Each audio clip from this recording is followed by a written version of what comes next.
So this is part 2 because my phone died. And I was listening to Sarah Jakes, and she was talking about how you know, we as women, we know better, but we don't do better. And it took me back to the scripture of being hearers but not doers, you know. And why do we choose destruction? Why do we choose those patterns? And it's because it's something that's rooted in us. And I think it's lack of self-love, it's lack of self-value. I can go on and on and on to why we keep allowing the patterns to go from generation to generation. At some point, we have to be responsible in our decision making and the choices we're making, because ultimately it's either going to be fuel for the betterment of your growth, or it's going to keep you stagnated. And I know how hard it is. It's easier said than done when you have a child with someone, when you love someone. It's easier said than done than to walk away. But just think about it. If you walk away in the beginning, you won't even allow yourself to get to the point where now you've created a kid, and now what happened is now this generational curse or this generational pattern is going to be passed down to your kid. I remember being a child and seeing things as a kid, and growing up and me starting dating and thinking that was the normal behavior. You know, that's why when it comes to defining love, the only definition that you can really use, and I say this all the time, is the scripture. Love is not boastful. It does not envy. You know, love is careful, you know. And that's the only definition you can really use, because if you sat down and asked each and every one of us, what's the definition of love? I think that we will all have a different definition based off of our experiences. And I just think that we have to start doing better as women. And as men, we have to be men. Stop lying to these women. And if you are telling them the truth, and you know that you see a situation in that woman to where she is not balanced, or maybe maybe she ain't, wrapped tight up there. You know, you have to be honest with these women, and then you have to take the responsibility and fall back. You know, don't take advantage of a woman that you see is in a vulnerable place. Don't do that, because what happens is it's going to fall back on you anyways. You know, so at the end of the day, it's really about self-love, getting to a place where you value yourself. A lot of times we be wanting people to show us something that they lack. A person cannot possess, if they don't possess self-love, they cannot in turn show you something that they don't possess. They can't show you something that they don't have. And so we be thinking by us loving on these men, or you know what I'm saying, us showing these men our worth. That's another thing. A man is going to know your worth by the way that you move, by the way you position yourself, by your posture. That's not something you're gonna have to keep reminding him of. If he feels like and then another thing, like, a man is going to change based off of him, like based off of you as a woman. A man changes for himself first, and then for the woman that he wants to change for.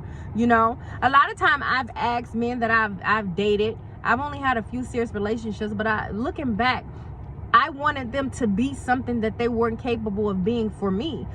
It may not even have been that they weren't capable of being that, or they weren't ready for that. They just was not ready to do that for me. They just lacked the desire to do that for me. And I respect that, you know, at the end of the day, because what's for me is for me. And I think that we have to start positioning ourselves as women in a way to where certain men won't even be able to approach us. You know, I position myself that way. I position myself, I'm exclusive. I don't care what y'all think, the baddest, and I don't want to be the baddest. I'm God-fearing. You know what I'm saying? I'm rare. I come with favor, you know, and I know my worth, and I know my value. And And it took me a long time to get to this place. And so I position myself. My posture says that. It's interesting because even when I'm out, men don't even approach me the same way that they used to. Young men come up to me and call me lady. You know, my posture is positioned a certain way. So you can't even approach me in that way. Your spirit won't even let you approach me in that way, because that's just how my posture is. And so with me saying that is that we have to start positioning and meaning when we say stop laying with these men. Stop just laying with anybody. Stop just having sex. We have to start practicing sexual discipline. You know, stop just giving your bodies and becoming one with just anybody, because it continues. The patterns continue, and now you have a broken heart. And of course, God is going to fix you up, because that's the God we serve. His grace is sufficient. You know, He's a forgiving God. He's going to fix you back up as many as times as you fall. You know, but at the end of the day, at some point, you want to grow, and so, you know, I just wanted to get on here and just, you know, put these videos up to you know, to whoever, whatever woman is hurting, or feel like this heartbreak is just lasting too long, or you feel like you don't have, that's the only person that's the best you're gonna get. That's a lie. That's the devil.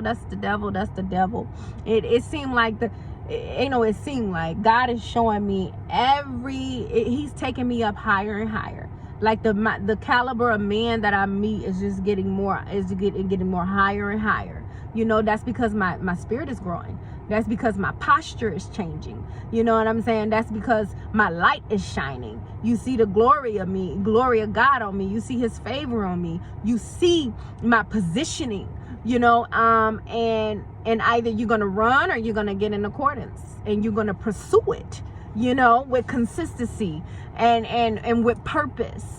And so, and also for the men, like, stop going back and forth with if you don't really want to be with your child's mother, stop having sex with them. Stop going back and forth with them, because you're making the situation worse for the child, for your child. And you're putting your child in a situation to where her mother is emotionally unbalanced, and that's not a good situation for a child to be in. That's not a good co-parenting situation, and that's not healthy for a child to see, because guess what? That child is going to see that, and then in turn that becomes that child's patterns. And I'm a living walking testimony that has happened to me. And so I try to speak life into my daughter. I try to teach her. I try to tell her she's beautiful. I pray for her specifically on certain things, that she knows her worth, that she uses her discernment, that her worth comes from God. I try, because there's so many outside elements and so many things that contributes to the well-being of a human being, in the mind and the spirit. And so we have to make sure that we're constantly feeding into our children to break those generational curses and those patterns. And I do that a lot with my child. I'm very specific with my daughter. I've sacrificed my dating life. I've sacrificed on many levels, to be there for her so that she can have that, because I wanted to do it differently. If I don't do nothing else on this earth, I make sure that I'm a great mother. And that's what it's about. That's ultimately the point of these two videos that's what it's about. It's about us building and that structural foundation in our communities, and showing our children that we can have healthy co-parenting situations. You know, just because we aren't in love anymore, that doesn't mean that we lack love, because we did create a child. And you know, it'd be easier said than done. You have I'm not talking on those situations where you've tried this thing, that thing, this thing. I'm just talking about what I've seen. I've seen time and time again how we as Black women think that if we have a kid with you, that somehow is going to equate to something different, and it never does. So the point is that women, stop allowing yourself to keep choosing, because it's a choice that you're making at this point, to keep allowing someone to devalue you. Sarah Jake say clearance. They're trying to clearance you. Stop allowing a person to treat you any type of way just to say that you have someone. And if the situation is toxic, that's not a situation that you want your child to be in anyway. So stop using that family thing as an excuse. You know, take responsibility, position and posture yourself right, and work on yourself. And as you're working on yourself and God is manifesting his glory and his favoring you, then in time you will manifest and attract who you are. But it all boils down to self-love. When you don't love yourself, you just out here floating and moving any type of way. You have no values. And so in turn, you attract that. And that leads to nothing but destruction. So peace, love, and light. God bless.